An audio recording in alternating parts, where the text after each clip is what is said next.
Denise and Ed Bozarth had a life most people would envy. Living on a boat, hanging out, wearing flip-flops. They really didn't work. And they didn't have to. He used to walk around with like a Ziploc baggie full of nothing but hundreds. But then a mysterious death It was obvious that the body had been there for some time. would leave the authorities wondering. His past might have come back to haunt him. There were a lot of rumors that he flew drugs back and forth from South America. That he was an informant for the Drug Enforcement Agency. Or was it possible Denise had some secrets of her own? Ed did ask me if Denise was cheating on him. Oh, it's always cheaper than divorce.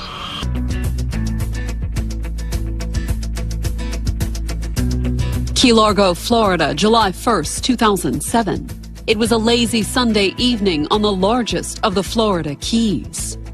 Key Largo is great snorkeling, great fishing, blue water. It's paradise. It's absolutely beautiful. And the lifestyle is relaxed and very laid back. It's a very small town, really kind of sleepy place. And few places in Key Largo were sleepier than Gilbert's Marina. Gilbert's is a quintessential Keys kind of a place. It's a marina. There's a bar there. There's a kind of a rundown hotel there. The people Gilbert's drew were a mix of tourists, weekenders, and what the locals call liveaboards. There are a significant number of individuals in the Keys that live on their boats. A group of people that congregate mostly around the tiki bars. There's a heavy drinking culture in Key Largo. Although on that particular Sunday night, at least one resident of Gilbert's was hard at work instead. A volunteer firefighter with the Key Largo Fire Department owned a vessel that was dry docked at the marina he was working on and fixing up. But while he worked, he couldn't help notice the smell coming from the 36-foot cabin cruiser in the next berth. Something that was very, very strong and very, very pungent. The firefighter hailed the boat. The boat was called the Screw You 2. And when no one answered, the firefighter clambered aboard to investigate. He went over to the boat, lifted the hatch. And when he did, the sickly sweet odor was overpowering. The Keys are very hot in the summertime. They maintain a consistent temperature around the 90s. One whiff was all it took.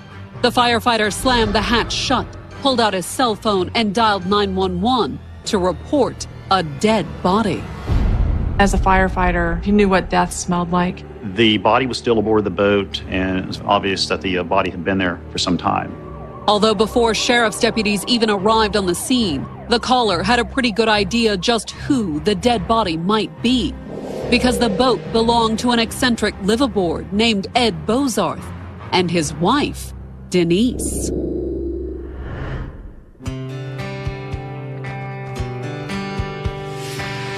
Born in 1973, Denise grew up in the Florida Panhandle on the opposite end of the state from the Keys. Denise's parents lived in Defuniak Springs, Florida. It's a mostly rural area just to the west of Tallahassee. Her father was a Florida state trooper, and he raised his daughter to be respectful, hardworking, and quiet. She was very reserved when it came to talking about herself. Not that there was much to tell. Denise married young, but the marriage ended in divorce, and by her mid-20s, she was living on her own in South Florida, eking out a living with a series of low-paying part-time jobs.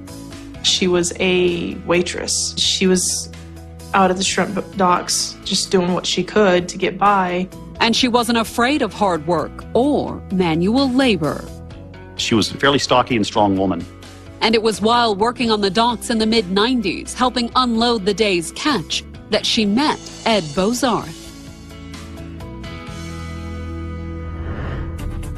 Born in 1945, Ed grew up in Miami and spent most of his adult life as a pilot, flying all over South Florida, the Caribbean, and Latin America. My dad loved to fly. He was a spray plane pilot for a while. He flew DC-3s, which he really enjoyed. Although when he met Denise, he'd recently given up crop dusting and flying charters to try his hand at being a shrimp boat captain. He liked the solitude about boating. He liked the freedom to be able to go wherever you wanted to go. And while he'd been married and divorced multiple times, He had fathered children by, I think, 3 women. He was most comfortable being alone. My dad was a very complicated person. He was someone that would sit back and observe people. However, the admitted loner was also in his mid-50s, and shrimping was hard physical labor. So after a few weeks observing the hardworking young woman hustling to unload the daily catch on the docks, he offered to hire Denise on as crew. She would run the shrimp boat with my dad. That's pretty much where everything started. You know, she started working for him. And it wasn't long before Ed and Denise were more than just captain and first mate, too. They just became close. Despite the fact that they made an unlikely-looking couple. Ed was rail thin. He's not a real big guy. He was like pretty much bony almost. Denise was a big, hefty woman. And there was a big difference in their ages, too. Mr. Bozarth was 25 years older than Denise. However, Ed quickly fell for his much younger first mate. He loved her. That was clear to see. Denise must have felt the same way about Ed, too, because when he asked Denise to marry him, she said yes. They got married June of '98. And for all their differences, the marriage appeared to work. Their relationship seemed absolutely, completely normal. I mean, Ed was a little bit possessive. She would get upset with him sometimes about certain things, but they seemed to get along fine. In fact, they soon started a family. He had 2 children with Denise. Ed was pushing 60, though, and by 2001, he and Denise had sold the shrimp boat and bought a cabin cruiser. It's a 36-foot Trojan, twin inboard. It was fairly tight quarters. It was laid out fairly nicely. It had sleeping in the bottom level, 2 rooms. One was the kids and one was Ed and Denise's room. And then, of course, you had the living room, which had the kitchen and, a little common area. Denise and Ed sailed the cabin cruiser to Key Largo, leased a berth at Gilbert's, and settled in to semi-retirement. He did some various jobs around the marina and assisted people with various work projects or mechanical issues. And while Ed tinkered, Denise focused on raising the couple's 2 toddlers. They really didn't work. They didn't really need to either. Shrimping, or something, had apparently been very good to Ed Bozarth. He used to walk around with like a Ziploc baggie full of nothing but hundreds. And he'd unzip that bag whenever Denise needed something. Ed gave her everything that she ever wanted. He would do anything for this woman. Not that she ever wanted much. Living on a boat with 2 small children may have been a little crowded, but it did allow Ed and Denise to enjoy the sort of laid-back Florida Keys lifestyle other people could only experience on vacation. They had access to the bar and the restaurant and could go out in the ocean with the boat. They were living the dream life of the Keys, living on a boat, hanging out, wearing flip-flops. Denise also spent a fair amount of her evenings hanging around Gilbert's Tiki Bar. She was kind of a bar fly. They had bands on the weekends, which were absolutely lovely to go sit and listen to. It was just a really beautiful place to go hang out, very friendly. Ed, on the other hand, kept mostly to himself. We would say we're going to the tiki bar. Ed would hand her money so she could go out and have a great time with just be careful. That's all he ever said to her. He'd kiss her and say, just be careful. And then he'd go back to tinkering around the couple's cabin cruiser. People barely ever saw Ed off the boat. He didn't have very many friends. And the few he had often had a hard time getting in touch with him. He didn't have email. He didn't have a cell phone. While the outgoing Denise drank at the bar, Ed had increasingly become a hermit, one whose philosophy was best summed up by what he'd christened their cabin cruiser, the Screw You Too. It's just his attitude and his approach toward, people. He liked his privacy. He didn't want people to know his business. Or was there more to it than that? Thanks to that bag of cash he always carried around, the gossip at Gilbert's Tiki Bar was that in addition to being eccentric, the former pilot was also in hiding. There were a lot of rumors that he flew drugs back and forth from South America. Not only would that explain all the cash, Ed dropped a fair number of hints himself, spinning all sorts of wild tales on those rare nights he did turn up in the Tiki Bar. He always talked about missions that he was on, the airplanes that he was in, jumping out of an airplane, just all sorts of craziness. Although the way Ed told it, he wasn't a drug smuggler. In his version of the story, Ed was always working for the good guys. The legend of Ed Bozarth was that he was some sort of informant or an agent for either the DEA or the CIA. Whether Denise's husband had really been a drug dealer or a DEA informant, it was tough to know for sure. Who knows in the Keys? I mean, a lot of people have stories. It just seemed too fascinating to be true. And as it turned out, Ed Bozarth had one more good story in him, even if he wouldn't live to tell it. At 11:30 on the night of July 1st, 2007, a volunteer firefighter who lived in a Key Largo, Florida marina noticed a suspicious odor coming from the boat in the next berth. And he described the smell as being very horrific. It was very noticeable because the smell was prevalent throughout the parking lot. Law enforcement was called and boarded the vessel. And when the deputies went below decks, they found the source of the odor, a man's dead body. He was found in the starboard engine compartment. The body itself was wrapped inside a sail bag, a type of bag you'd store a sail aboard in a sailboat. He was very badly decomposed. Despite that, it was obvious how the man had died. His head had been bashed in. It was obvious it was a homicide. And whoever had killed him had meant to keep it a secret as long as possible. The interior of the vessel was air conditioned. There were 2 different air conditioning units that were set to the lowest temperature on the thermostats. It also appeared that the killer had tried to clean up the crime scene, too. The carpet had been removed. But when the killer pulled up the carpet, they must have realized that short of sinking the boat, there was little hope in totally destroying the evidence. There was what appeared to be blood on the floorboards. Had that discovery caused the killer to give up and leave the body behind? For the moment, the investigators had no idea, but they did have a clue as to who the body in the boat might be. The registered owner was Edward Bozarth, and the information that we obtained early that morning was that he, his wife Denise, and their 2 small children lived aboard that vessel. Everyone in the marina, they knew whose boat it was. Confirming that the body was Ed's would take time, though. So while coroner's personnel removed it for the autopsy, the investigators fanned out across the marina to question Ed and Denise's neighbors. One of the first people they spoke to was a marina security guard named Campbell, who lived on a boat moored near Ed and Denise's cabin cruiser. Docked probably about 50 feet or so behind the Bozarth's vessel. And after knocking on the door a few times, he finally opened the hatch. Like all the other liveaboards at Gilbert's Marina, the guard knew Ed and Denise, but he told the investigators he didn't know anything about what had happened. In fact, he didn't seem all that curious about it either. He didn't question the fact that there were law enforcement vehicles and crime scene tape all over the place, which was kind of odd. Other neighbors were far more intrigued, though, and several in the group that gathered just outside the crime scene tape told the investigators they hadn't seen Ed Bozarth around for about a week. But they also said that wasn't unusual, given the retiree's antisocial tendencies. They wondered where he was, but they had not been terribly concerned. Neighbors also said that Denise and the couple's 2 children had been gone even longer. The children had gone to stay with their grandparents in North Florida 2 weeks prior to this. 1 week after that, Denise had left town to go up to her parents in North Florida as well.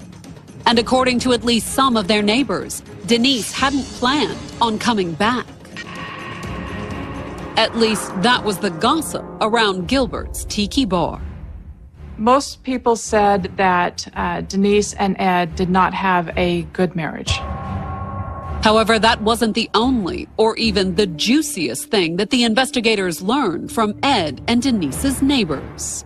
There had been a rumor that he was an informant for the Drug Enforcement Agency back in the 80s. And now that Ed had been murdered, his neighbors couldn't help but wonder, maybe it was true. There was some speculation that his past might have come back to haunt him. Someone coming for revenge. Was it possible that Ed's murder was drug-related? When the investigators followed up with the DEA, they hit a dead end. they either couldn't or wouldn't provide any information. Not even to law enforcement, local law enforcement. With the DEA unable to either confirm or deny the rumors, the possibility of a drug hit was starting to sound a little more plausible. But when the investigators contacted Ed's older daughter, Ariana, with the news that her dad was dead, she offered up an entirely different theory, one concerning her stepmother. The lead investigator, I told him instantly, Denise did it. Not that Ed's daughter actually had any proof. It was just one of those things where you have that gut instinct. The investigators needed more than a gut instinct, though. And by that evening, they had made the long drive to North Florida to interview Denise at her parents' house in Defuniak Springs. She was surprisingly calm and cooperative. She didn't have that concern or that shock that someone would have, even if they were in a bad relationship, that their spouse was just found murdered. Perhaps. Although according to Denise, Bad didn't even begin to describe her relationship with Ed. Denise said that he was physically abusive to her. Denise said her son, not yet 10, could back her up on that, too. One of the two children living with them on the boat told police that he had seen Ed give his mother a black eye. Denise told the investigators that Ed had been beating her for years. It was an ongoing, abusive relationship. But according to Denise, that was the first time he had actually struck her in front of the kids. And she said that had finally spurred her to take action. On June 16th, her parents picked up her two children. And a week later, Denise had followed. She moved out. She packed her bags and left for Defuniak Springs. But had she done more than just leave Ed? The investigators fished for a confession. I gave her an out. I gave her the battered wife syndrome. I said, look, if you did it, it was probably during self-defense. Just tell us exactly what happened. But Denise didn't take the bait. She came across as just not really knowing much. And unlike her neighbors at the marina, she wasn't willing to speculate either. Denise did not have anything to say as far as what might have happened. Could Ed tell them something about his killer, though? On July 3rd, the Monroe County Medical Examiner performed an autopsy on the body tentatively identified as Ed Bozarth. The medical examiner was able to determine that the cause of death was blunt force trauma. The weapon would be consistent with something like a hammer. The medical examiner positively identified the body as Ed's a few days later. He had to be sent up for a forensic analysis by the Florida Department of Law Enforcement because his body was so badly decayed. They were no closer to identifying his killer, however. We were being very objective, not being just focused on one person. Although that didn't stop them from going back to the marina and re-interviewing Denise and Ed's neighbors to try and confirm what she'd told them about her husband's abuse. We saw that there was motive. And the marina staff, Ed and Denise's fellow liveaboards, and even the regulars at Gilbert's Tiki Bar all appeared to confirm it. The majority of the witnesses that we spoke to described Ed as being very controlling. One woman called him creepy. And she had a point, considering all the things friends and neighbors said that Ed did. And not allowing Denise to go to the bathroom for more than 10 minutes. He wouldn't allow her to use her cell phone unless he was present. Some even confirmed her son's story, more or less. Denise had told her friends and other people at the marina that Ed had been physically abusive to her. He was rumored to have given her a black eye shortly before Denise left town. However, the investigators also noticed something odd about all the rumors of abuse floating around the marina. We don't have documentation of domestic violence between them prior to this murder. There are no eyewitnesses that ever saw any kind of physical altercation between the two of them. And even if there had been, few people at the marina would have pegged Ed as the winner. Describing Denise as being the controlling part of that relationship. Denise was significantly bigger than Ed. Ed was a small man. Denise is a big woman. But the biggest surprise came when the investigators spoke to the marina security guard for a second time. We had a lengthy interview with him. And this time, Campbell admitted to being less than forthcoming with the detectives the first time they spoke. he ultimately ended up telling the police that he had lied. For starters, Campbell told the investigators that he had a very good reason to be concerned about Ed's murder. He had had an affair with Denise.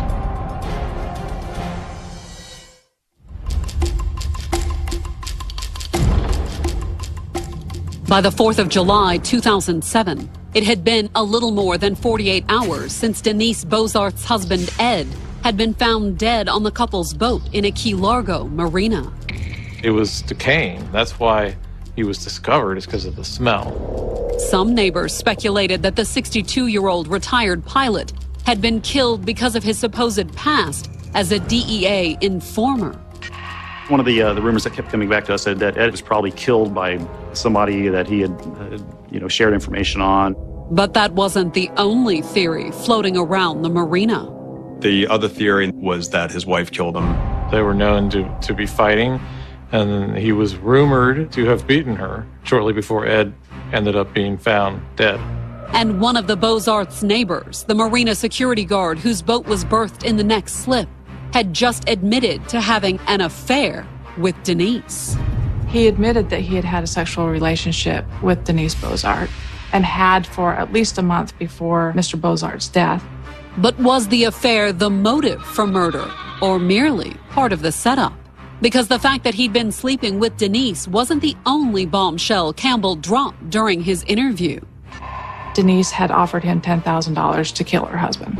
The security guard said he'd refused Denise's offer, but the investigators couldn't help but wonder, had she gone ahead without him? We questioned, was it possible for Denise alone to not only kill Ed, but to tie him up and stuff him into a bag in the boat? And yes, she could have done that with him. He's not a real big guy. Why Denise might want Ed murdered was fairly clear to investigators. They were fighting. There was apparently physical abuse. But when the investigators spoke to Ed's adult children from his previous marriages, they discovered that Denise may have had another motive: money. Ed's family expressed concerns that Denise would inherit several $100,000 if Ed were to die. Ed Bozarth recently came into $600,000. And despite Ed's habit of carrying around a plastic bag full of cash, it wasn't drug money or a payoff from the DEA. It was an insurance policy from his dead mother. The source of Ed's cash may have been anticlimactic, but it made for a powerful motive, especially when combined with rumors of an abusive marriage. She was involved in a very bad relationship, and there was an incentive to get out of it and to be rewarded for getting out of it. And then there was the fact that Denise had left Key Largo at the same time her husband disappeared. She packed up and left June 23rd, and Ed was found on July 1st. The last time that he had been seen was the day that she left. Motive, timing, and the fact that she tried to pay another man to do the job. For the authorities, it all added up to one thing. Denise Bozarth had murdered her husband. There really wasn't any other individual that was realistically responsible for this crime. But while the authorities were convinced, could they convince a jury? For starters, Denise had no record. How can you go from not being a violent person to committing a murder in such a violent, brutal fashion as she did, bashing her husband's head in? They couldn't use forensics to put the murder weapon, believed to be a hammer, in Denise's hand either. In fact, the investigators never found it. We did search the water underneath the boat, and it was not found. What forensic evidence they did have was of little use. Her DNA would have been on the boat because she lived there. So that wouldn't tell us really anything.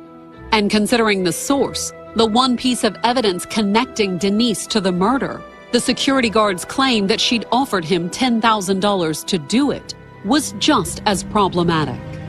He was definitely a suspicious character, particularly considering that he was close to Denise. Not only did he admit to having an affair with Denise, he'd already lied to them once, initially claiming to know nothing about the murder. And that left the investigators uncertain whether to believe Campbell when he said he'd refused Denise's offer of $10,000 to kill Ed. We actually have never been able to rule him out.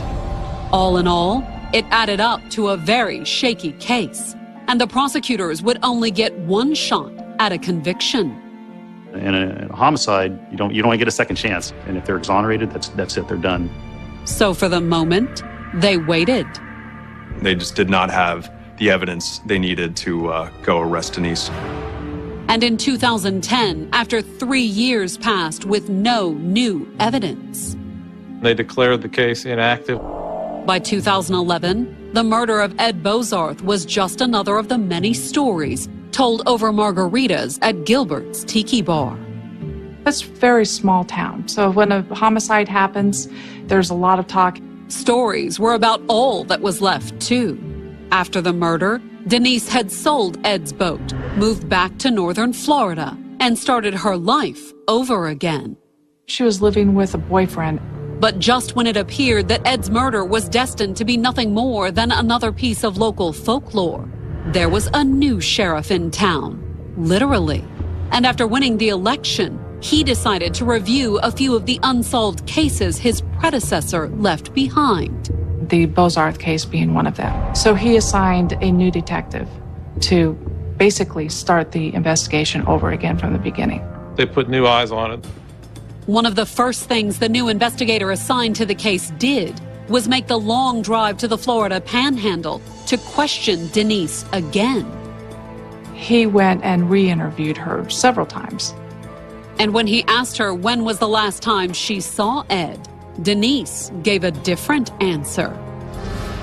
Previously, when talking to the detectives, Denise claimed she'd last seen Ed asleep in their cabin on the boat. But this time, she says that he had got on a bus and was going to go to Key Largo, and that's the last time she saw him. Of course, it had been 4 years since the murder. Maybe she'd forgotten. But the investigators did talk to someone who had a much better memory of the events leading up to Ed's death, a friend of Denise and Ed's named Bonnie Colon. Bonnie had been living in Inverness, Florida, when she met Denise and Ed in 2005. I was working at a restaurant and they came in all the time. Ed's mom passed away and they were staying at Ed's mom's house until all the stuff was sold. Bonnie had quickly taken a liking to the couple, especially the eccentric Ed and his wild stories. Ed would tell me about missions he was on in South America, and he would always just have something amazing to say. The waitress remained friends with the couple after they returned to Key Largo, too. In fact, she'd gone down to visit them several times, including one lengthy visit in June of 2007, just before Ed's murder.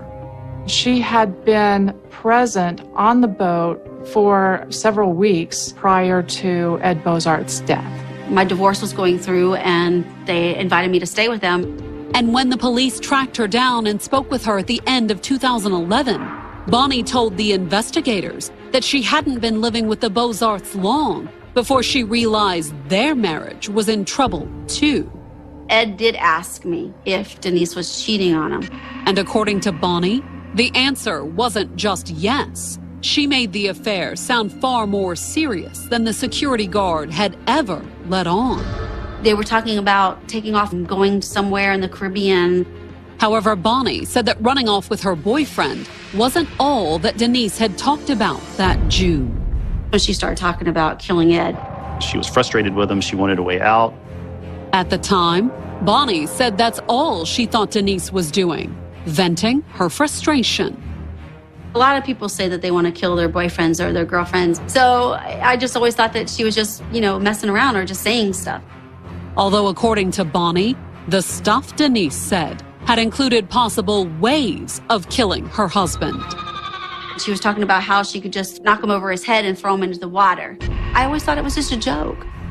But the investigators weren't laughing, especially when they heard another one of the scenarios Denise had supposedly come up with.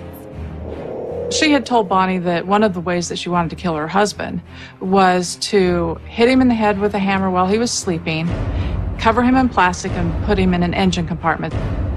Turns out that just happened to be the way that my dad was actually murdered. Joking or not, Bonnie said that Denise talked about killing Ed so often that she had eventually found somewhere else to stay. She got tired of Denise talking about wanting to kill Ed, so she left. That wasn't the end of Bonnie's story, though. She told the investigators that she'd gotten a cryptic call on June 23, 2007, a week before Ed's body had been found, warning her to stay away from their boat. Denise called me to tell me not to go to the boat, that she was leaving Ed. She didn't want me to get involved. Or in hindsight, was there another reason for the warning? She didn't want me to find Ed's body.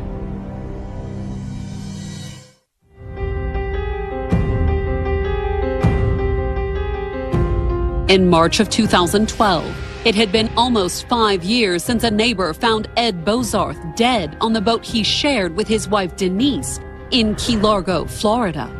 He had smelled his decomposing body. He hadn't seen Ed for a little while, so he called the Monroe County Sheriff's Office. The authorities had long suspected that Denise had killed her husband.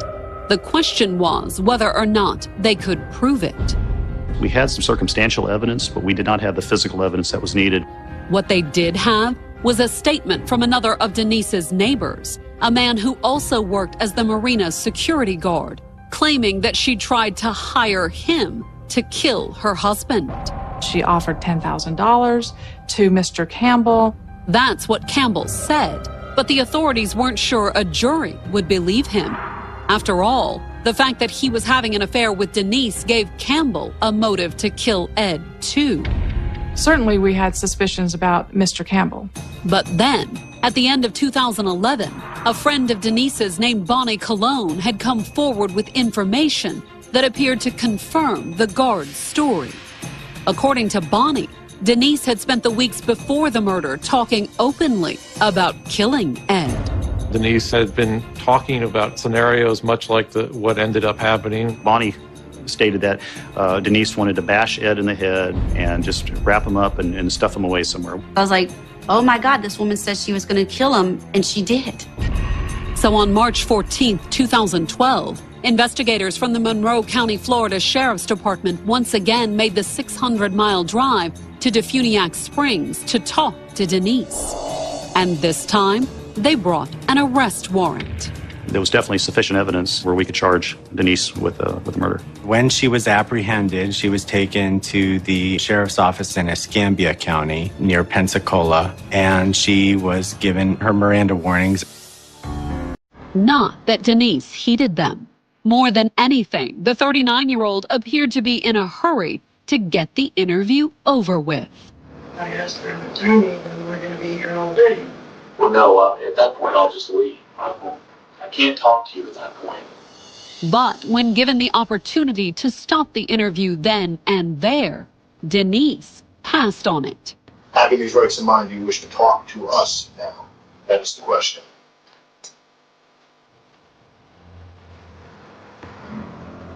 Yes. Okay. And at first, Denise claimed that she had nothing to hide. She told the investigators that she and Ed weren't getting along, so she had decided to take the kids and leave. Did you think there were going to be any issues when you were leaving between him and you? It was okay with you leaving? She really didn't say anything substantial for quite some time. But the investigators kept pressing. She was confronted by the police with, the inconsistencies of her story. And that's when Denise's story changed again. She tells the detectives very reluctantly that she was worried that her husband was going to kill her. His motto was, bullets always cheaper than divorce. The investigators immediately saw an opening. Was he being abusive? I mean, I don't want to fill in all the blanks here. Denise, I'm pretty sure I understand.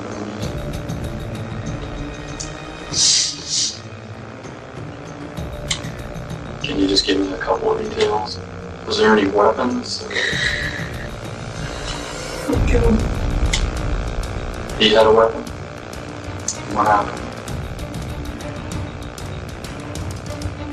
You threatened you with him?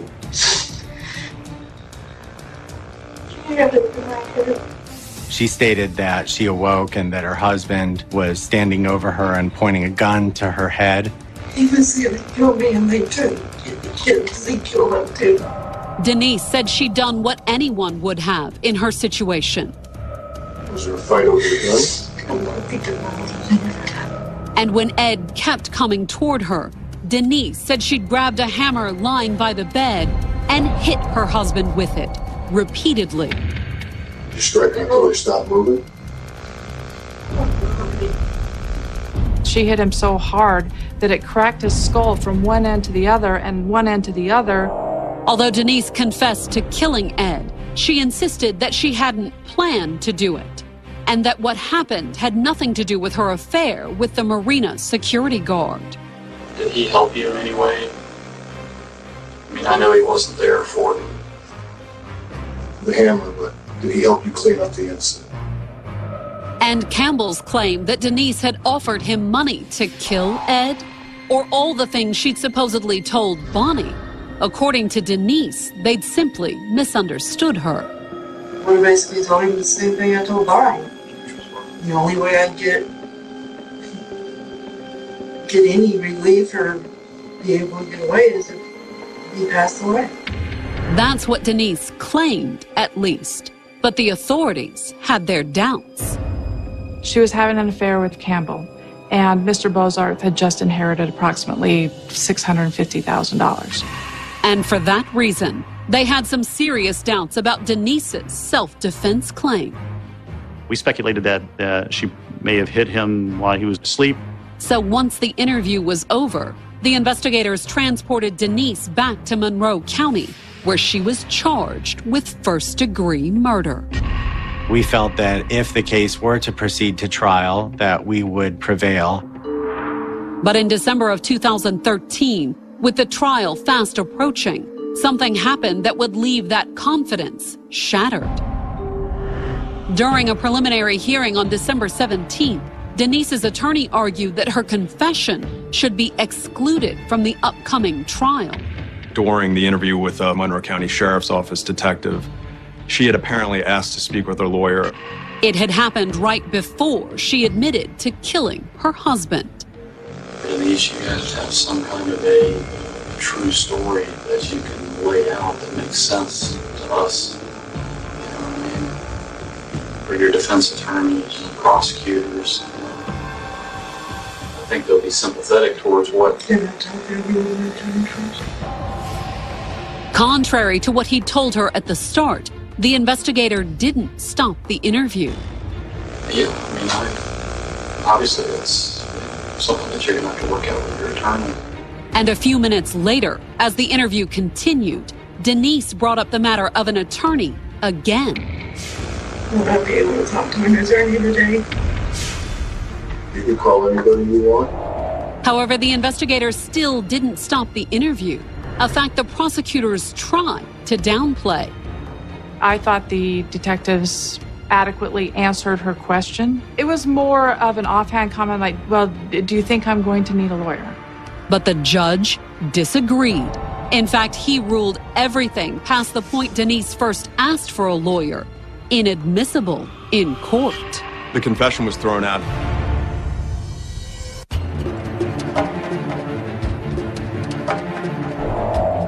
On April 8, 2014, Denise Bozarth stood in a Florida courtroom. It had been almost 7 years since her husband's body had been found on their boat in Key Largo, and a little over a year since the 41-year-old had admitted to killing Ed, a confession that had been ruled inadmissible in court. They actually had to throw out her confession because investigators did not let her speak to her lawyer. I was upset that they ended up having to toss the confession. And what was especially upsetting was that without Denise's confession, a conviction might be tough to come by.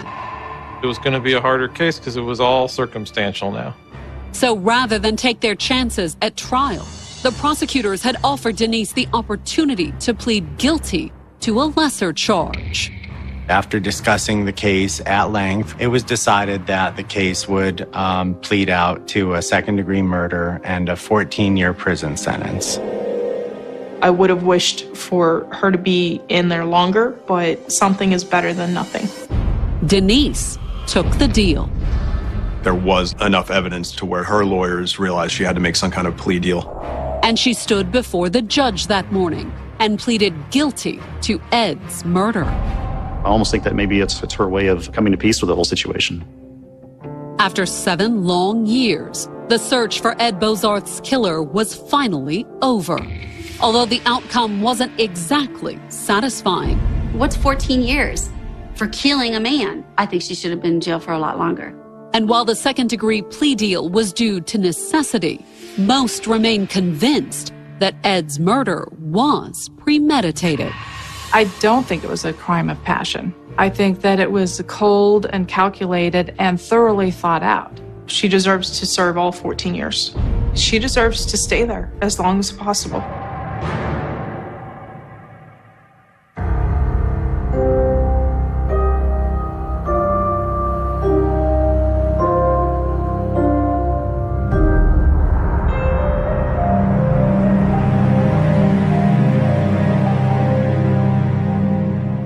On the morning of August 8th, 1993, the stillness of the Tuscan countryside was broken by an unsettling discovery in a wooded area near the small town of Chiani. In the province of Pisa, hidden among the trees stood a burned-out Volvo 245, its blackened frame bearing silent witness to an act of extraordinary violence.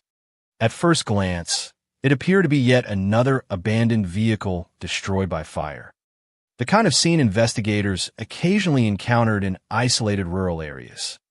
But as firefighters extinguished the last traces of smoke and investigators began examining the wreckage, the true horror slowly emerged. Inside the trunk of the charred station wagon were 2 bodies. The victims were identified as Francesco Vinci, 52 years old, and Angelo Vargio. Both men had been bound before they died. Both had been shot. Their bodies had then been hidden inside the trunk before the vehicle was deliberately set ablaze, apparently in an attempt to erase every possible trace of the crime. It was a calculated execution rather than a spontaneous act of violence. And from the very beginning, investigators understood they were dealing with offenders who had planned their actions carefully. Yet the brutality of the murders was only the beginning of the story.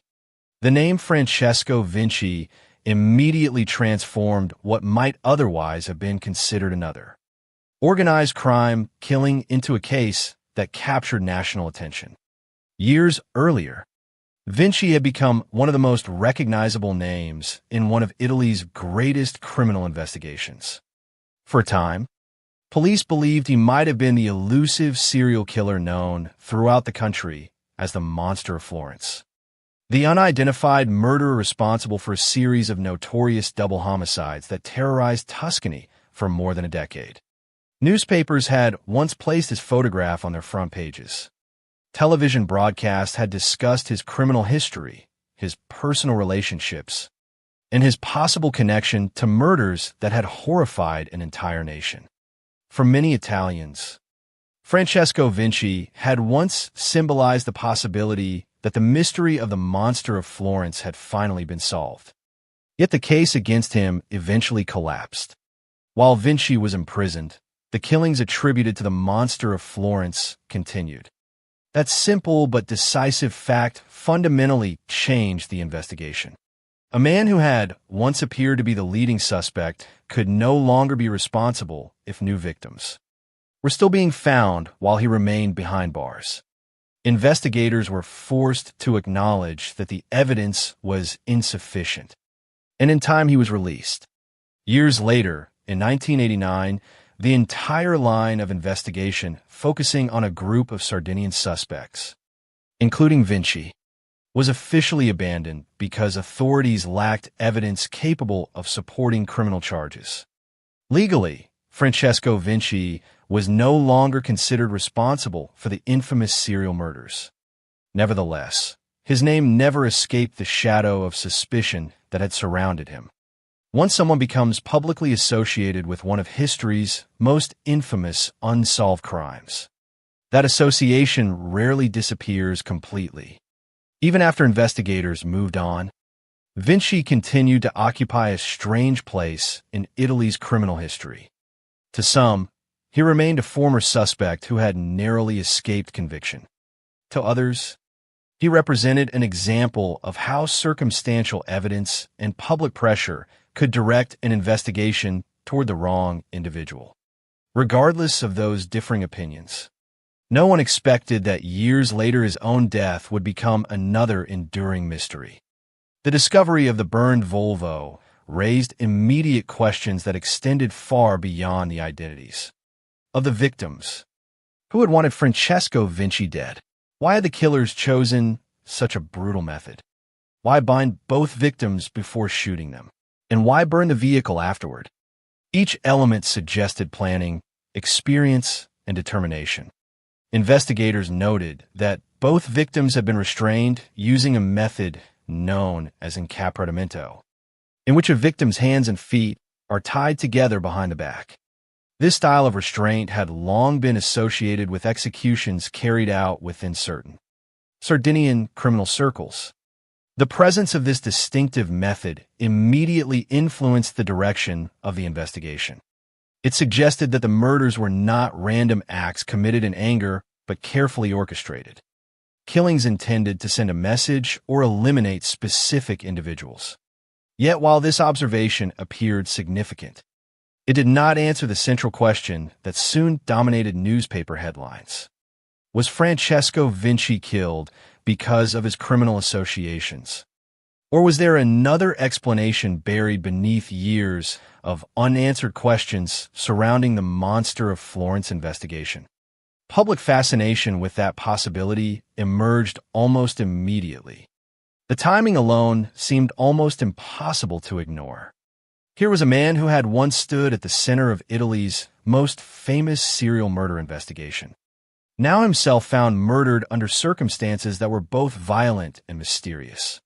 Some wondered whether he possessed knowledge that had never become public.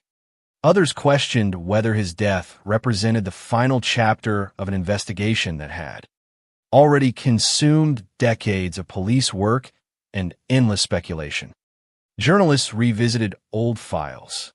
Television programs replayed archival footage. Once again, Francesco Vinci's name appeared across newspapers, but this time not as a suspect. This time he was one of the victims. The irony was impossible to overlook. For years, investigators had tried to determine whether Vinci had been capable of murdering others. Now investigators faced an entirely different challenge: determining who had murdered him. The reversal transformed the public narrative surrounding his life. Regardless of his criminal past, regardless of previous suspicions, Francesco Vinci had become the victim of an unsolved homicide. His death demanded the same careful examination that any homicide investigation required. Assumptions based on reputation could not replace evidence. Just as suspicion years earlier had ultimately proven insufficient to establish his responsibility for the Monster of Florence crimes. As detectives secured the scene near Chiani, they confronted a crime scene that offered frustratingly few answers. Fire had destroyed much of the physical evidence that might have identified the perpetrators. The isolated location reduced the likelihood of eyewitnesses. The deliberate nature of the crime suggested offenders who understood the importance of eliminating forensic traces. Every indication pointed toward careful preparation rather than impulsive violence. In many ways, the killers had achieved exactly what they intended. They left investigators with 2 dead men, a burned vehicle, and an abundance of questions. Over the months and years that followed, authorities would pursue multiple investigative theories. Some focused on Vinci's long-standing connections within Sardinian criminal circles. Others examined whether personal disputes may have escalated into lethal violence.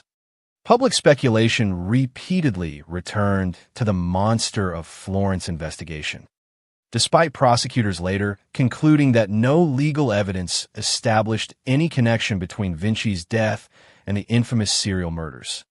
Each possibility contained pieces that seemed plausible, yet none ultimately produced sufficient evidence to identify the killers or bring anyone before court. More than 3 decades later, the burned Volvo discovered on that August morning continues to symbolize an enduring mystery. The identities of the men who carried out the execution remain unknown. Their motives have never been conclusively established. Francesco Vinci's life had already become intertwined with one of Italy's greatest criminal enigmas. Long before his death, ironically, his murder ensured that his name would never truly disappear from discussions of unsolved crimes. It remains a story not simply about a man once accused of unimaginable violence, but about how easily the boundary between suspect and victim can blur, and how even decades of investigation sometimes fail to answer the simplest question in any homicide case. Who did it?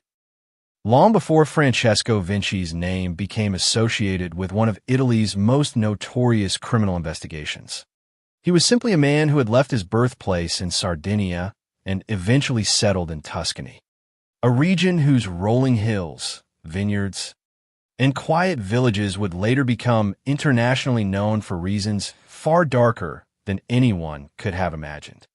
The details of Vinci's early life remain limited within the available historical record, and much about his personal history has never been publicly documented. What is known is that he was born in Sardinia before relocating to Tuscany, where he became involved with the local criminal underworld. Over time, he accumulated a criminal record that included offenses involving violence, theft, and other criminal activities. Those convictions would later influence the way investigators viewed him when a far more serious series of crimes began to unfold. In criminal investigations, a suspect's past often shapes first impressions, and Vinci's background ensured that his name would receive close attention whenever police searched for individuals capable of committing violent acts. Yet a criminal history alone never establishes guilt for a particular crime, a distinction that would become critically important in the years ahead. By the late 1960s, Francesco Vinci's life intersected with that of a woman named Barbara Lacci. Their relationship would later become one of the most frequently discussed aspects of Vinci's biography, not because of the relationship itself, but because of the tragic events that followed.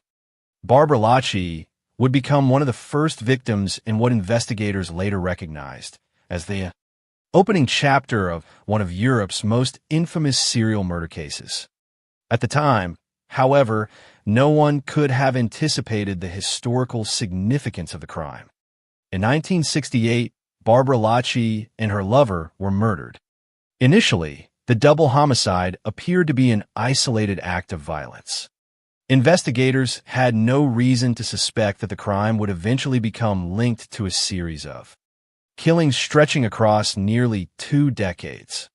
The murder entered police records as one more difficult investigation among many, and the passage of time gradually pushed it into the background.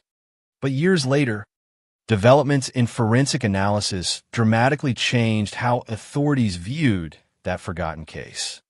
As additional murders occurred throughout Tuscany between 1974 and 1985, investigators noticed disturbing similarities among the crimes. The victims were typically couples, and the murders demonstrated patterns that suggested a single offender or offenders might be responsible. The unidentified killer soon became known throughout Italy as the Monster of Florence, a name that inspired fear across the country and eventually attracted international attention. The investigation expanded into one of the largest criminal inquiries in Italian history, involving years of police work, countless interviews, and repeated attempts to identify the person responsible for terrorizing the region. One of the investigation's most significant breakthroughs came not from eyewitness testimony, but from ballistics. Experts eventually determined that the firearm used in the 1968 murder of Barbara Lacci and her Lover was the same weapon used in the later murders attributed to the monster of Florence. This discovery fundamentally transformed the earlier homicide, rather than standing apart from the later crimes. The 1968 double murder was now considered the beginning of the entire series. Overnight, a case that had once appeared isolated became the first chapter of a prolonged and deeply disturbing criminal mystery. That forensic connection also brought renewed attention to everyone associated with Barbara Lacci, including Francesco Vinci. Because Vinci had previously been involved in a relationship with Lacci, investigators naturally considered whether he might possess information relevant to the case. As detectives explored that possibility, they developed what eventually became known as the Sardinian Trail, a theory suggesting that the origins of the murders could be found within a network of individuals from Sardinia living in Tuscany. Within that investigative framework, Francesco Vinci emerged as the principal suspect. His criminal background, his relationship with Barbara Lacci, and his connections to other Sardinians all appeared, at least initially, to fit the direction investigators were pursuing. Public interest intensified as the investigation focused increasingly on Vinci. Newspapers followed every development, reporting on police activity and discussing the possibility that authorities might finally have identified the elusive monster of Florence. His name became widely recognized across Italy, and with that recognition came enormous public scrutiny. The distinction between suspicion and proof often becomes blurred during highly publicized investigations, particularly when a case has remained unsolved for years. Vinci found himself at the center of precisely that situation. Although investigators believed they had reason to examine him closely, the burden of proving criminal responsibility remained unchanged. In 1982, authorities arrested Francesco Vinci as part of the ongoing investigation. For many observers, the arrest appeared to represent a decisive breakthrough. After years of uncertainty, it seemed possible that police had finally identified the individual responsible for one of Italy's most feared crime sprees. Yet criminal investigations are governed by evidence rather than expectations, and events soon challenged the assumptions underlying the case against Vinci.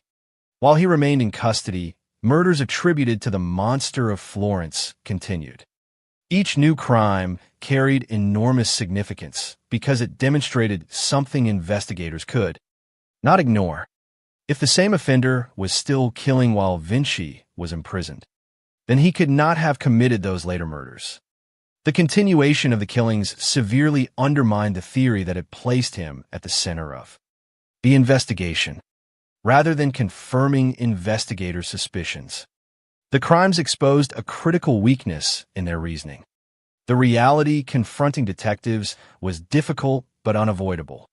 Their principal suspect possessed an exceptionally strong practical alibi for murders committed while he was incarcerated. As a result, Francesco Vinci was eventually released. The investigation continued, but its focus gradually shifted away from him and the broader Sardinian theory.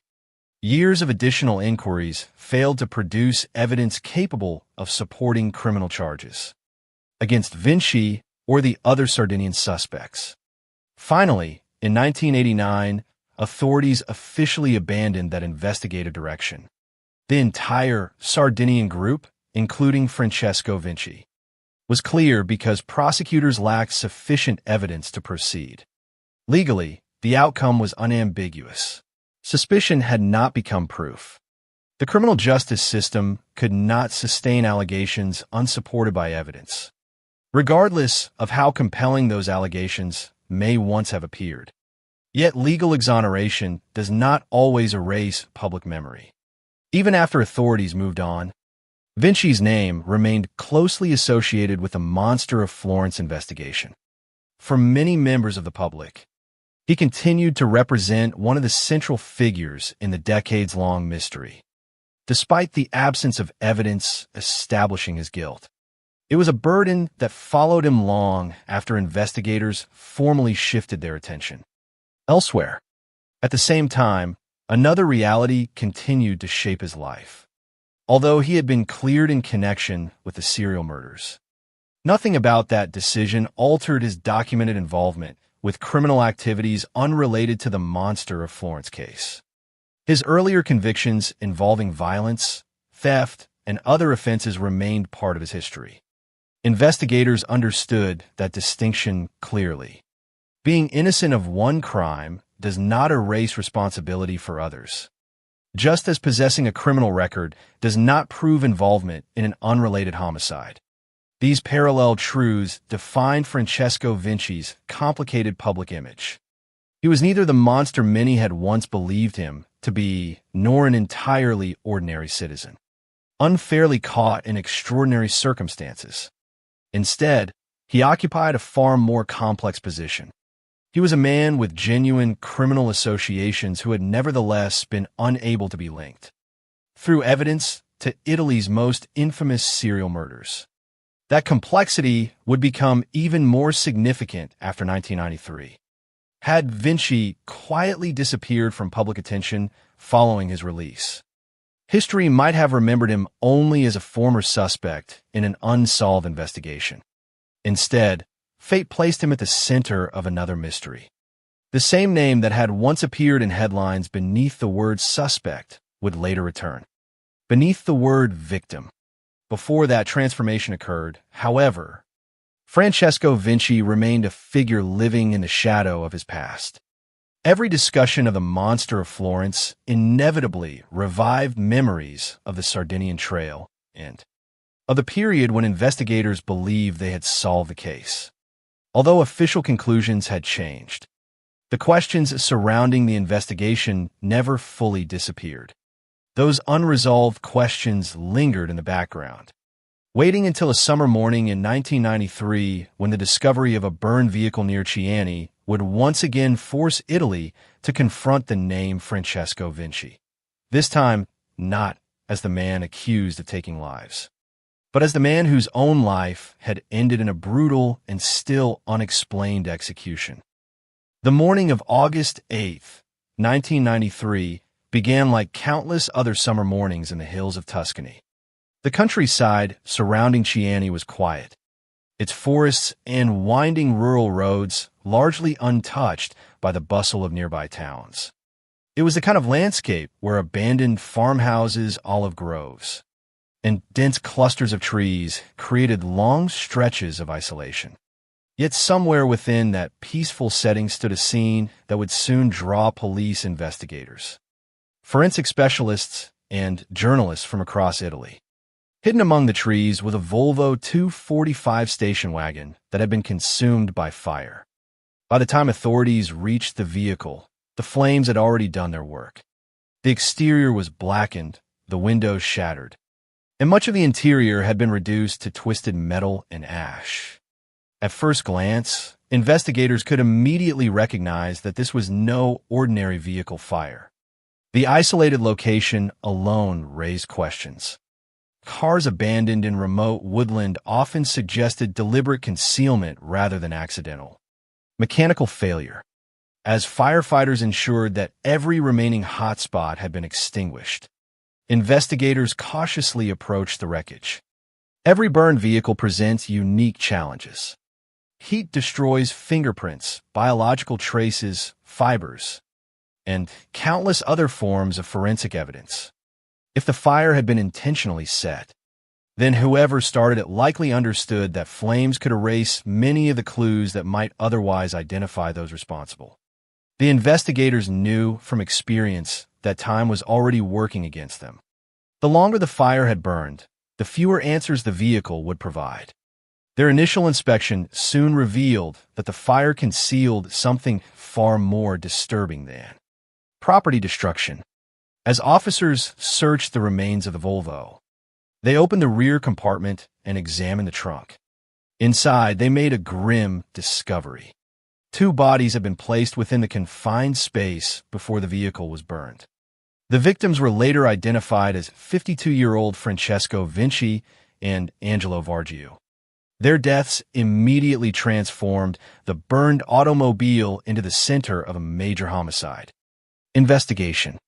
Forensic examination established several critical facts about the crime.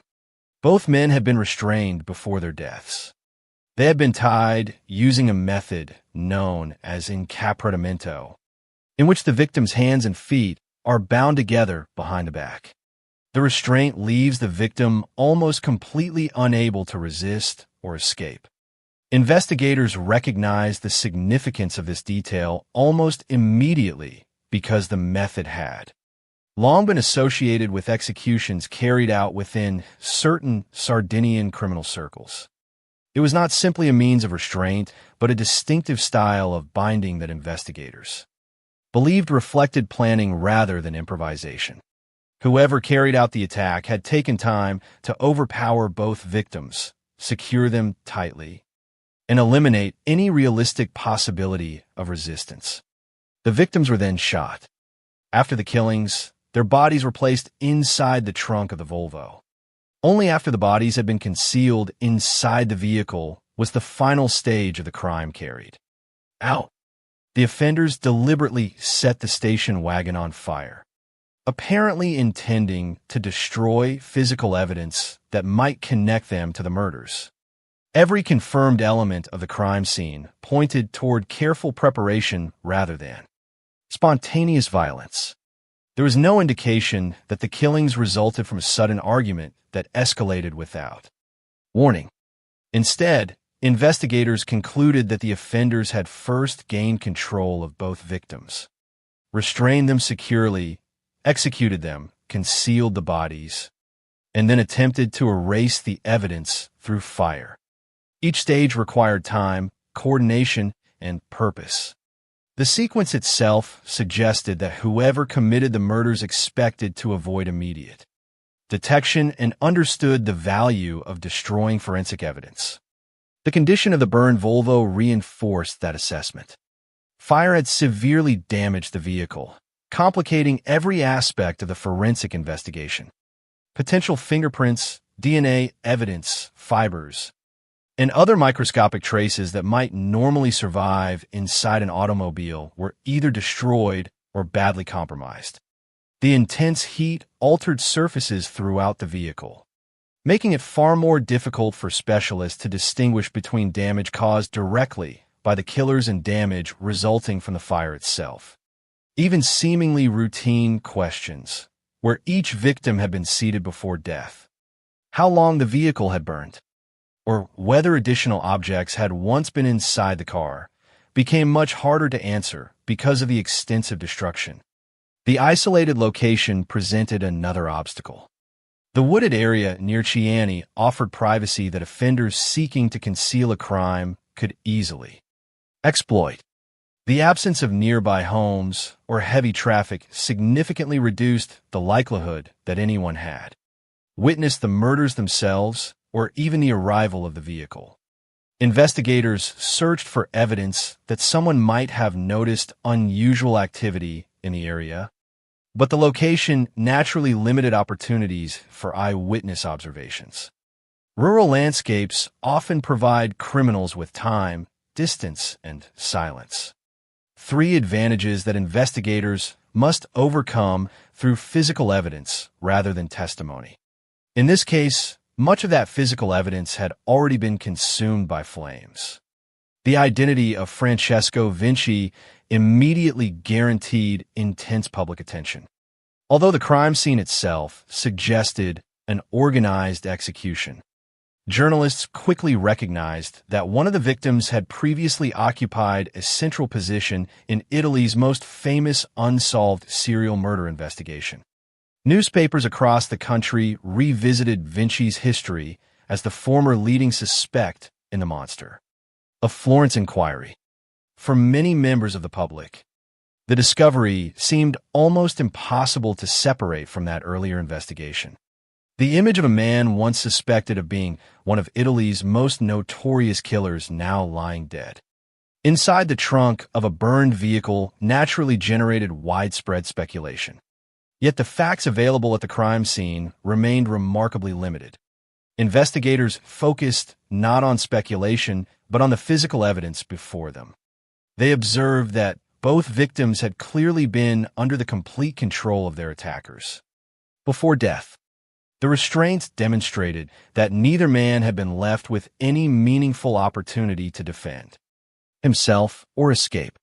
The placement of the bodies inside the trunk indicated that the killers had remained at the scene long enough to conceal the victims before igniting the fire.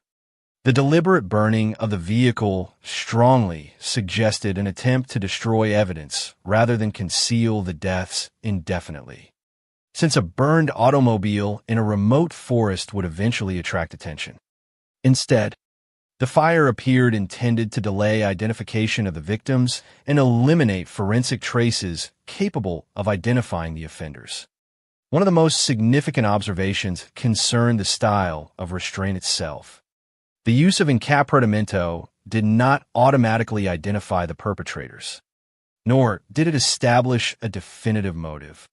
However, investigators regarded it as an important investigative clue because of its known association with certain Sardinian criminal practices, rather than pointing toward a random act of violence. The method suggested a killing carried out according to a recognizable pattern familiar to law enforcement. Even so, investigators understood that similarities in execution style alone could never substitute for direct evidence. The method provided a possible investigative direction, but not a conclusive answer. Every homicide investigation begins by distinguishing established facts from assumptions, and the officers examining the Volvo understood that maintaining that distinction would be essential. By the conclusion of the initial crime scene examination, investigators had established only what the available evidence could support. Francesco Vinci and Angelo Vargiu had been restrained, shot, placed inside the trunk of a Volvo 245, and the vehicle had then been deliberately set on fire. The brutality of the crime left little doubt that the killings had been intentional and carefully organized. Beyond those facts, nearly every important question remained unanswered. Where had the victims first encountered their attackers? Had they been restrained at the location where they were found, or somewhere else before being transported? How many offenders had participated? What relationship existed between the killers and the victims? What motive justified such a calculated execution? None of those questions could yet be answered through the evidence recovered at the scene. As investigators completed their initial examination and the burned vehicle was removed for further forensic analysis, they faced the difficult reality that the fire had already accomplished much of what the offenders likely intended. Vital evidence had disappeared. The wooded location had offered privacy. No obvious witnesses had emerged. The crime scene provided certainty about how the victims had been treated, but almost none about who had carried out the murders. Nevertheless, the investigation was only beginning. Detectives would soon turn their attention away from the burned Volvo itself and toward the lives of the two victims, particularly Francesco Vinci, whose complicated history, criminal associations, and previous connection to one of Italy's greatest unsolved mysteries would shape every stage of the inquiry that followed. With the crime scene secured and the two victims formally identified as Francesco Vinci and Angelo Vargiu, investigators entered the most demanding phase of the case. The immediate task was no longer simply documenting what had happened inside the burned Volvo 245, but determining who had carried out the killings and why. Although the condition of the crime scene clearly suggested a deliberate execution, the evidence available to detectives was frustratingly limited from the very beginning. Fire had destroyed much of the physical material that would normally form the backbone of a homicide. Investigation. Every investigator understood that a successful prosecution depends not upon suspicion or reputation, but upon evidence that can withstand careful examination. In this case, that evidence had been severely compromised before police ever arrived. The first stage of the investigation focused on the forensic examination of the vehicle itself. Specialists carefully inspected every remaining portion of the burned Volvo in the hope that the flames had spared some usable trace. They documented the damage, examined the structure of the trunk where the bodies had been discovered, and attempted to reconstruct the sequence of events leading to the fire. Investigators sought to determine whether the victims had been killed inside the vehicle or elsewhere before being placed into the trunk. The available information confirmed only that both Francesco Vinci and Angelo Vargiu had been restrained, shot concealed inside the vehicle, and that the Volvo had then been deliberately set on fire. Beyond those established facts, the destruction caused by the blaze prevented investigators from reaching many of the conclusions that might otherwise have been possible. Normally, a vehicle can preserve fingerprints, biological material, fibers, hair, footwear impressions, or other microscopic evidence linking offenders to a crime scene. In this investigation, however, the intense heat had erased much of that forensic record. The deliberate burning appeared to have accomplished precisely what the offenders intended. It significantly reduced the quantity of physical evidence available to police. Even the search for the murder weapon reached an immediate obstacle. Although investigators confirmed that both victims had been shot, they were unable to identify the firearm responsible for the killings. Without the weapon itself or sufficient ballistic evidence capable of linking it to a suspect, detectives lost another potentially valuable investigative path. As the forensic work continued, detectives simultaneously began examining the lives of both victims. Standard homicide procedure requires investigators to understand not only how victims died, but also how they lived, their relationships, personal histories, financial dealings. And recent activities often reveal motives hidden behind an otherwise silent crime scene. Francesco Vinci's background naturally became the primary focus. Unlike many homicide victims, Vinci was already well known to Italian law enforcement. His previous criminal convictions involving violence, theft, and other criminal activities were thoroughly documented. More significantly, his years as a prominent suspect in the Monster of Florence investigation had generated extensive investigative files containing interviews, background information, and records of numerous personal associations. Detectives reviewed those materials carefully, not because they believed the earlier accusations had been proven, but because understanding Vinci's network of relationships could potentially identify individuals with reasons to target him. Investigators also examined Vinci's more recent contacts, searching for evidence of conflicts, disputes, or criminal associations that might explain why someone would carry out such a carefully organized execution. Attention extended beyond Vinci himself to Angelo Vargiu, the second victim found inside the trunk, because both men had died together under identical circumstances. Detectives considered the possibility that one victim had been the primary target while the other had been killed because of his presence or his association with the intended victim. Alternatively, investigators recognized that both men might have been deliberately selected. Determining whether the murders were directed primarily at Vinci, at Vargiu, or at both individuals became an important part of the inquiry. Unfortunately, the available evidence provided no clear answer. With little physical evidence available, detectives increasingly relied upon interviews. Numerous individuals connected to Francesco Vinci's life were questioned in an effort to reconstruct his recent activities and identify anyone who may have wished to harm him. Investigators examined his relationships, his movements before his death, and any known disputes that might have escalated into violence. Given Vinci's documented history within criminal circles, particular attention was directed toward his connections with members of the Sardinian community and individuals involved in organized criminal activities. Detectives hoped that someone might provide information about recent disagreements, threats, or meetings capable of explaining the murders. Yet as interviews accumulated, certainty remained elusive. Various individuals could describe Vinci's reputation or discuss his past, but no witness emerged with first-hand knowledge of the killings themselves. No one reported observing the murders. No one could identify the attackers. The investigation, therefore, became increasingly dependent upon evaluating competing theories rather than following direct evidence toward a known suspect. Among the various possibilities considered by investigators, the theory regarded as most plausible centered on organized criminal retaliation within Sardinian criminal circles. Several factors contributed to this assessment.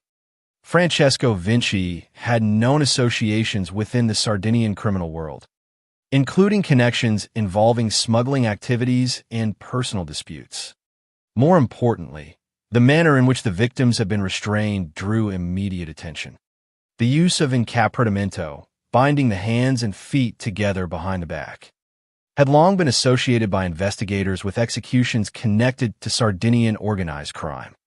Combined with the deliberate shooting of both victims and the subsequent burning of the vehicle, the overall pattern appeared consistent with a planned criminal execution rather than a spontaneous act of personal violence.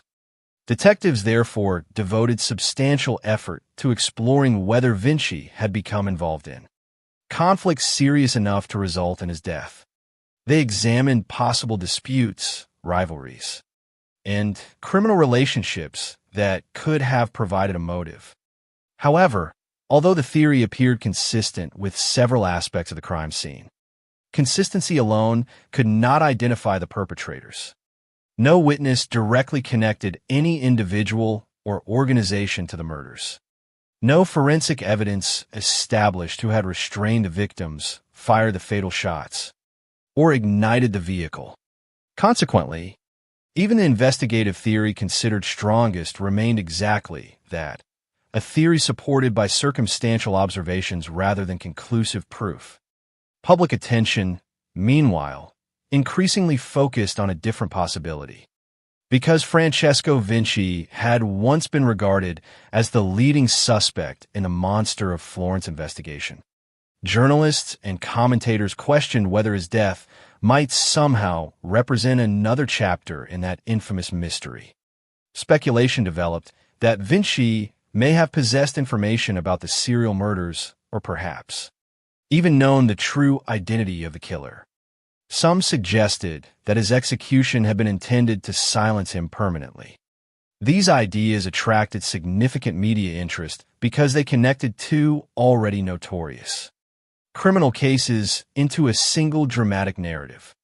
Yet investigators and prosecutors approached such speculation with considerably greater caution. Throughout the inquiry, authorities searched for evidence capable of establishing a factual connection between Vinci's death and the Monster of Florence investigation. Despite those efforts, no legal evidence emerged supporting that conclusion. The similarities existed primarily in public imagination rather than in demonstrable forensic or testimonial proof.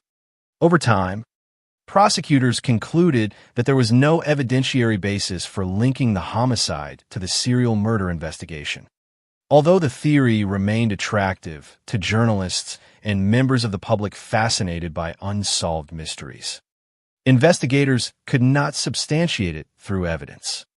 A third line of inquiry involved the possibility of personal revenge. Witnesses familiar with Francesco Vinci described long-standing disagreements and tensions involving individuals from his criminal environment. Detectives therefore considered whether Vinci and Angelo Vargiu may have been lured to a meeting under false pretenses before being ambushed. Such a scenario would explain how both men came under the complete control of their attackers before being restrained. Nevertheless, once again the investigation encountered the same obstacle that had frustrated every other theory. There was insufficient evidence to identify who arranged such a meeting, where it occurred, or who ultimately carried out the killings. The possibility remained under consideration, but never advanced beyond speculation, supported by limited circumstantial information. As months passed, Investigators repeatedly returned to the physical evidence recovered from the crime scene, hoping that renewed examination might reveal details previously overlooked. Unfortunately, the fundamental limitations imposed by the burned vehicle remained unchanged. The fire had destroyed much of the forensic evidence. No eyewitnesses had come forward. The murder weapon remained unidentified. Without those critical investigative components, detectives lacked the foundation necessary to transform suspicion into prosecutable evidence.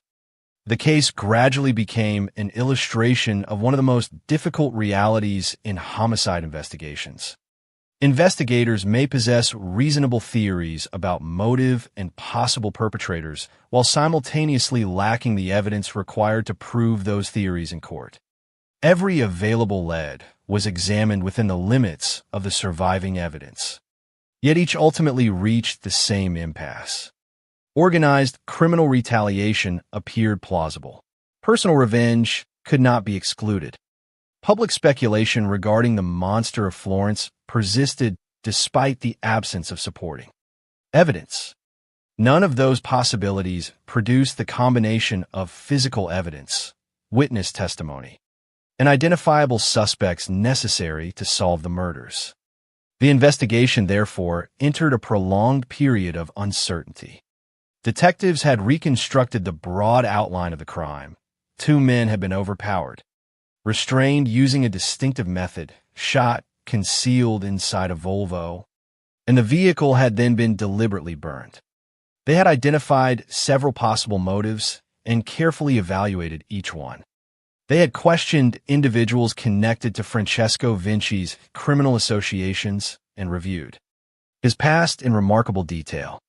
Yet despite years of investigative effort, the essential question remained unanswered. The identities of the individuals who planned and carried out the execution of Francesco Vinci and Angelo Vargiu remained unknown, leaving investigators with an extensive case file filled with possibilities, but without the decisive evidence required to bring anyone before a judge.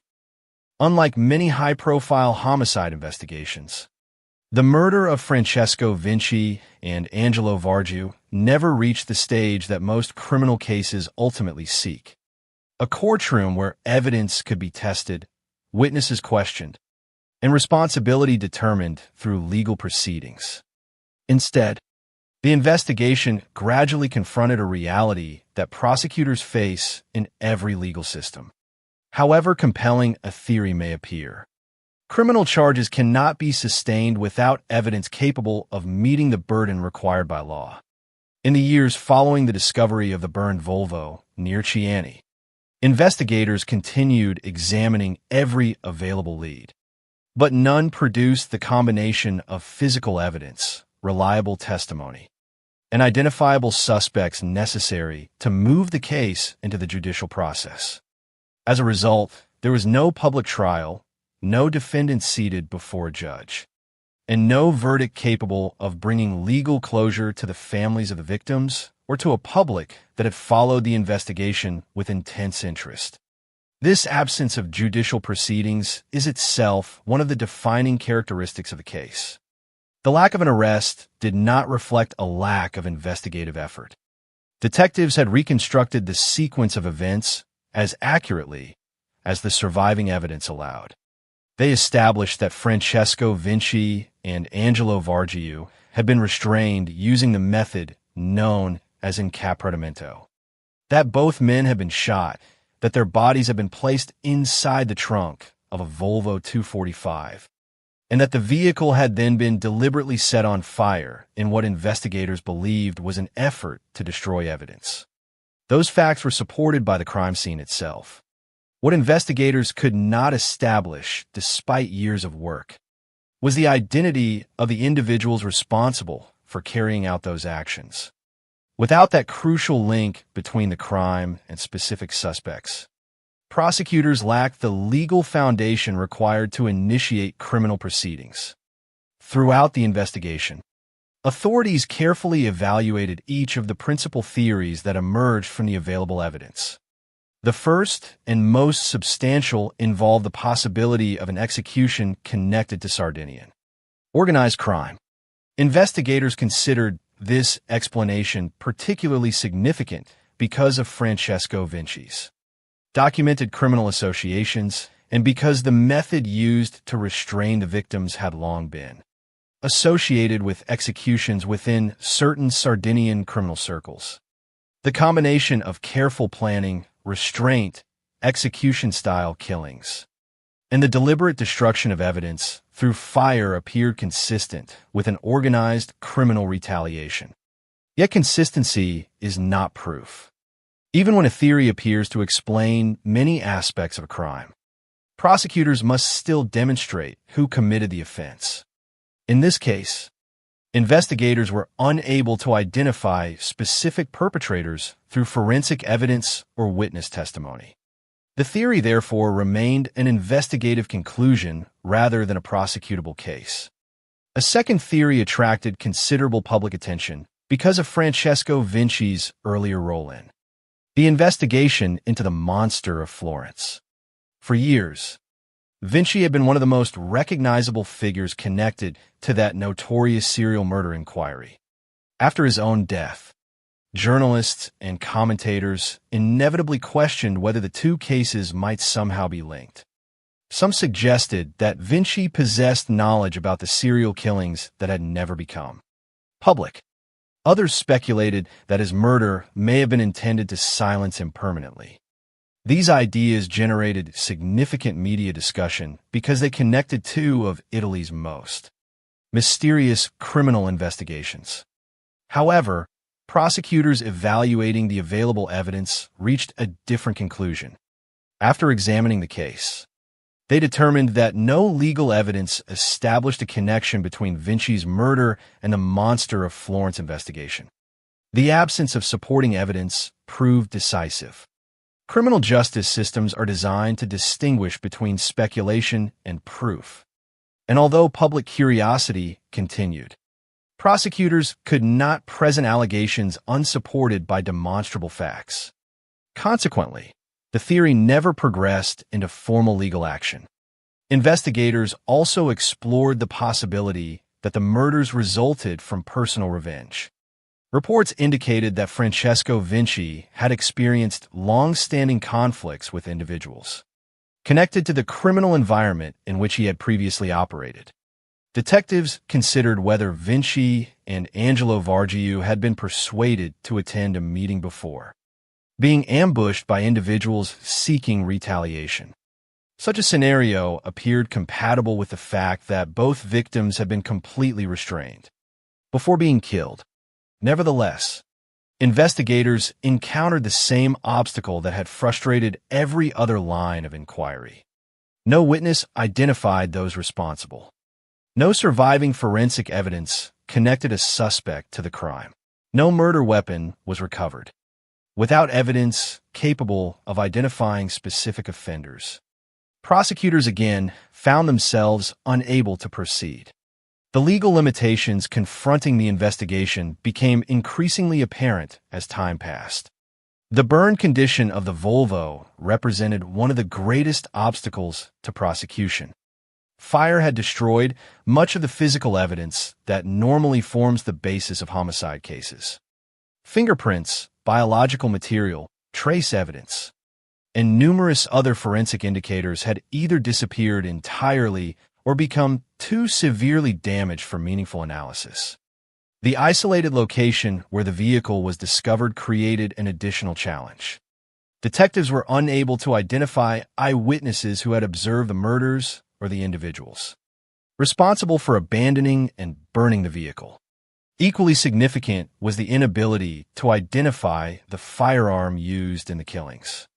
Without the weapon itself or sufficient ballistic evidence connecting it to a suspect, investigators lost another potentially decisive avenue of proof. Each missing piece of evidence weakened the possibility of prosecution until the cumulative effect became impossible to overcome. Prosecutors bear a responsibility not merely to suspect, but to prove. In every criminal case, The evidence presented before a court must establish guilt according to the legal standard required for conviction. That principle protects both the rights of the accused and the integrity of the justice system. In the investigation into the murders of Francesco Vinci and Angelo Vargiu, authorities recognized that the available evidence fell short of that standard. Proceeding with charges unsupported by sufficient proof would not have served justice.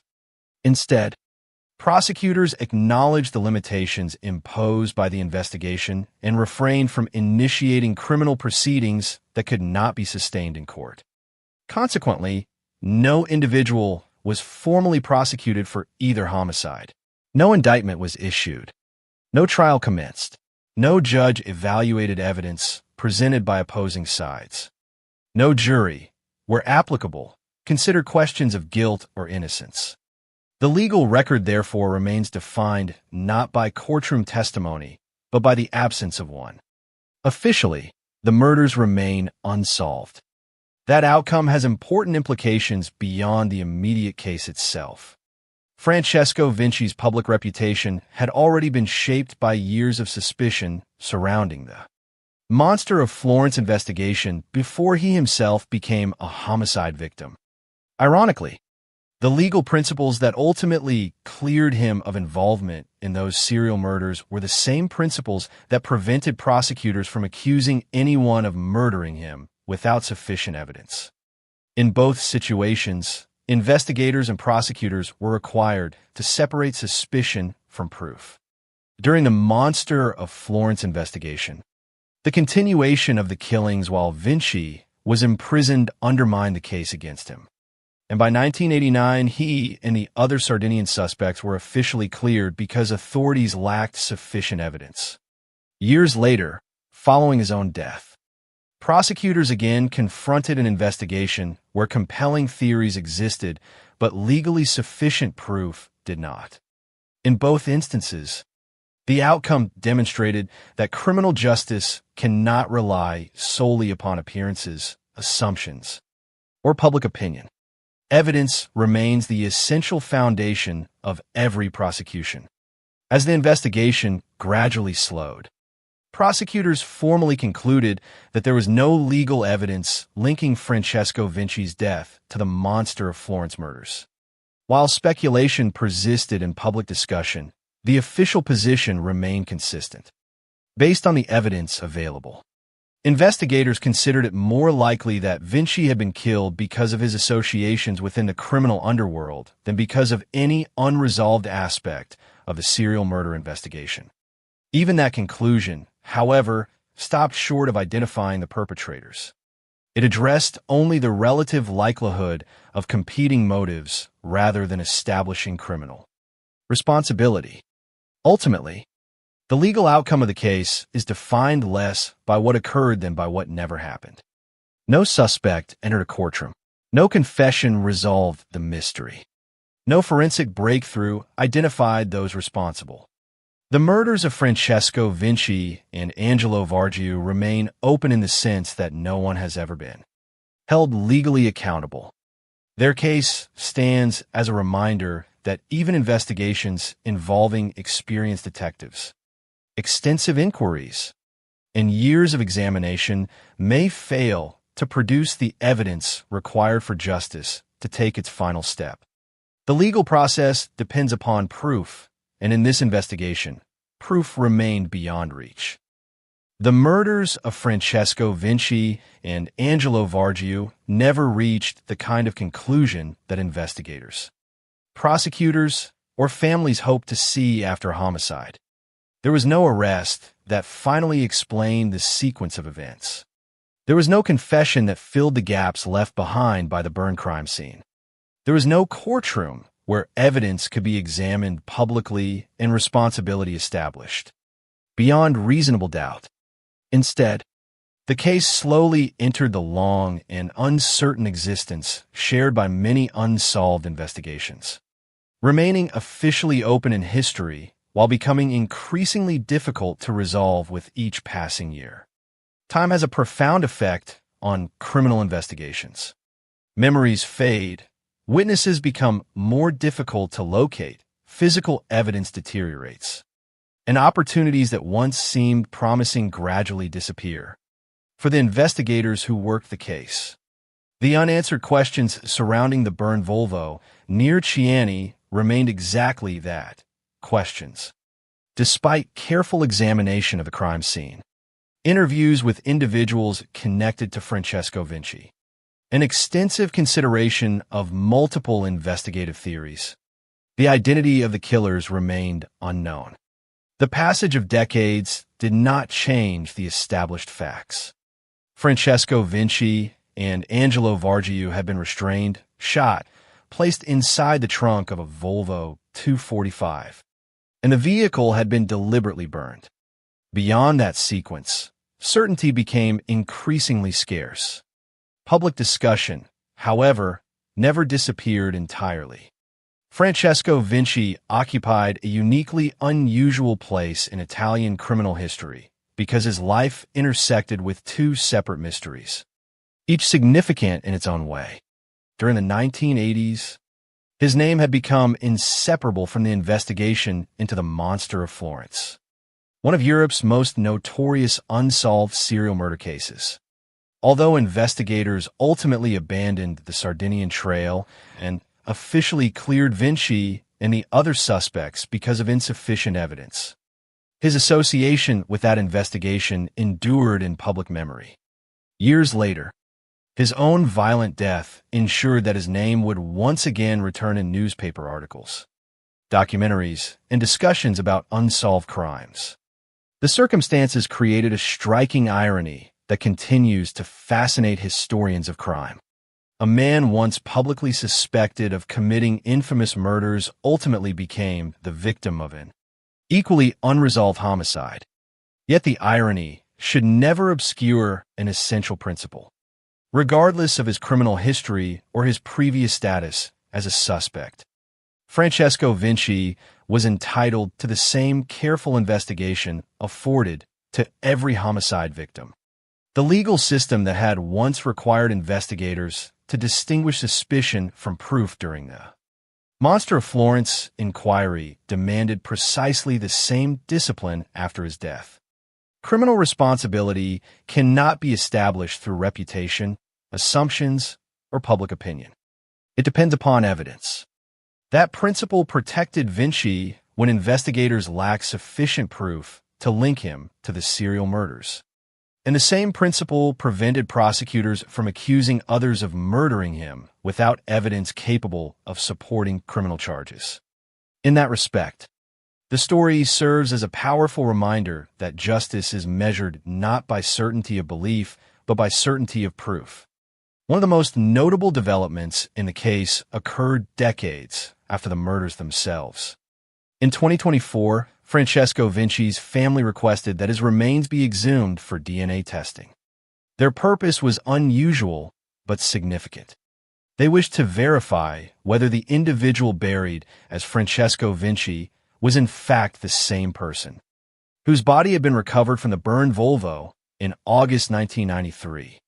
The request reflected lingering doubts within the family regarding the identification made after the fire.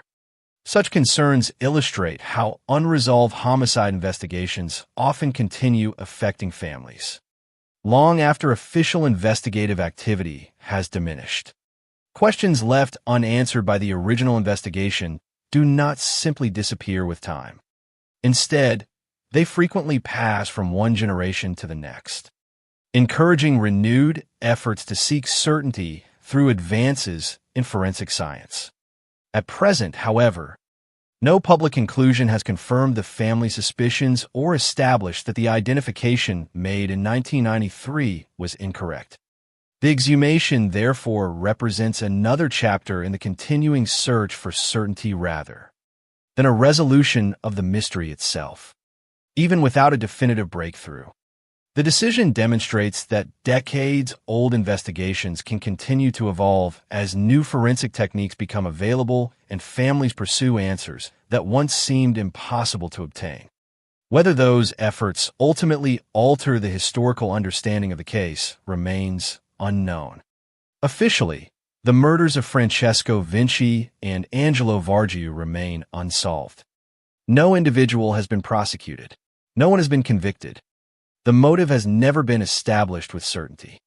Investigators concluded that organized criminal connections offered the most plausible explanation supported by the available evidence.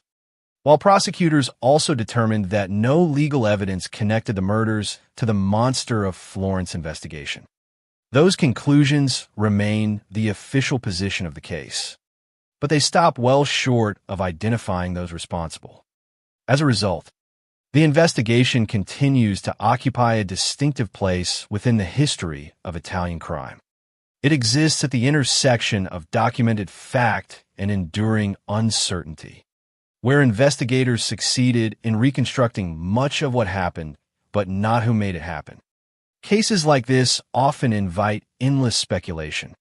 Yet speculation has limited value when measured against the standards required by criminal investigation.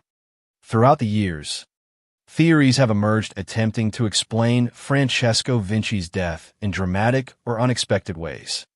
Some focused upon his criminal associations. Others revisited his former status as a suspect in the Monster of Florence inquiry. The enduring public fascination with both mysteries has encouraged repeated attempts to connect them. Yet the historical record consistently reminds us that possibilities and proof are fundamentally different. Investigators examined those possibilities carefully and ultimately acknowledged the limits imposed by the evidence. That distinction deserves emphasis because unsolved cases frequently become surrounded by narratives more elaborate than the facts themselves. Responsible examination requires returning repeatedly to what investigators were actually able to establish rather than what later speculation imagined. The story of Francesco Vinci also reflects the complicated nature of public identity. Human lives are rarely defined by a single role. Vinci was at different moments a man from Sardinia who moved to Tuscany, an individual with documented criminal convictions, a former companion of Barbarillaci, a prominent suspect in one of Italy's greatest criminal investigations, a man later cleared because evidence proved insufficient, and finally a homicide victim whose own killers have never been identified. None of those descriptions alone captures the entirety of his story. Together, however, they illustrate how individuals connected to criminal investigations can occupy multiple and sometimes contradictory positions over the course of their lives. History often remembers names without preserving complexity, reducing people to suspects, victims, or offenders. The Francesco Vinci case resists such simplification because it demonstrates how those categories can change dramatically while the obligation to seek evidence remains constant. The murder of Angelo Vargiu likewise deserves recognition. Although public attention frequently centered upon Vinci because of his earlier association with the Monster of Florence investigation, Angelo Vargiu was also a victim whose life ended in the same calculated execution. Both men were discovered together. Both were restrained. Both were killed. Both were denied the justice that comes from identifying and prosecuting those responsible. Any complete understanding of the case must therefore remember that the investigation sought answers for two victims, not one. As years became decades, the burned Volvo found near Chiani came to symbolize more than a single crime scene. It became a reminder of the limitations that even determined investigations sometimes encounter. Fire destroyed evidence. Isolation concealed the offenders. No eyewitnesses emerged. The murder weapon remained unidentified. Those practical realities shaped the outcome far more than public theories or media attention ever could. In the end, the investigation was constrained not by a lack of effort, but by a lack of evidence capable of carrying the case beyond suspicion. Today, the names Francesco Vinci and Angelo Vargiu remain part of Italy's long history of unresolved homicides. Their case continues to be mentioned whenever discussions return to the many unanswered questions surrounding criminal investigations in Tuscany during the late 20th century. Whether future advances in forensic science or newly discovered evidence will ever identify those responsible remains impossible to predict. Until such evidence emerges, the official record remains unchanged. Two men lost their lives in a carefully planned execution. Their bodies were hidden inside a burned Volvo in a secluded woodland near Chiani on August 8, 1993. Investigators explored every major avenue supported by the available evidence, but could not identify the perpetrators. Prosecutors found no legal basis to connect the murders to the Monster of Florence investigation and considered organized criminal associations the more likely context, while acknowledging that certainty remained beyond reach. More than 3 decades later, the silence surrounding the killers continues. The forest has long since returned to its ordinary stillness. The burned vehicle exists only in photographs and investigative files, and many of those who first worked the case have left their roles behind. Yet the central question remains exactly as it was on that August morning in 1993. Who restrained Francesco Vinci and Angelo Vargiu? Who pulled the trigger? And who believed that fire would erase the truth forever? Until those questions can be answered through evidence rather than speculation, the murder of Francesco Vinci will remain not only the final tragic chapter in one remarkable life, but also one of Tuscany's most enduring unsolved criminal mysteries. More than 3 decades have passed since investigators stood beside the burned Volvo 245 in the woods near Chiani, trying to reconstruct the final hours of Francesco Vinci and Angelo Vargiu. The flames that consumed the vehicle were extinguished long ago. The crime scene was processed, the evidence cataloged, and the investigation pursued through every avenue that the surviving facts allowed. Yet time, which often reveals hidden truths, has offered remarkably little in this case. Instead, it has preserved an enduring silence.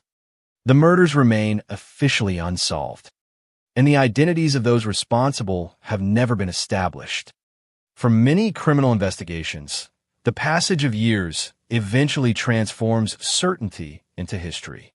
Witnesses testify, courts reach verdicts, and official records provide a narrative that, even if imperfect, explains how justice was achieved. The murder of Francesco Vinci followed a different path. Here, the official record contains carefully documented facts about the crime itself, but leaves unanswered the questions that matter most. Investigators know where the victims were found. They know how they were restrained. They know that both men were shot before their bodies were placed inside the trunk of the vehicle, and that the Volvo was deliberately burned. Beyond those facts, however, certainty gives way to possibility, and possibility never became proof. That distinction is perhaps the most important lesson this case offers. Throughout his life, Francesco Vinci experienced both sides of criminal suspicion. During the investigation into the Monster of Florence, he was viewed for a time as one of the principal suspects because of his relationship with Barbara Lacci, his criminal background, and the investigative theory known as the Sardinian Trail. His arrest attracted enormous public attention, and many believed authorities had finally identified the serial killer who had terrorized Tuscany.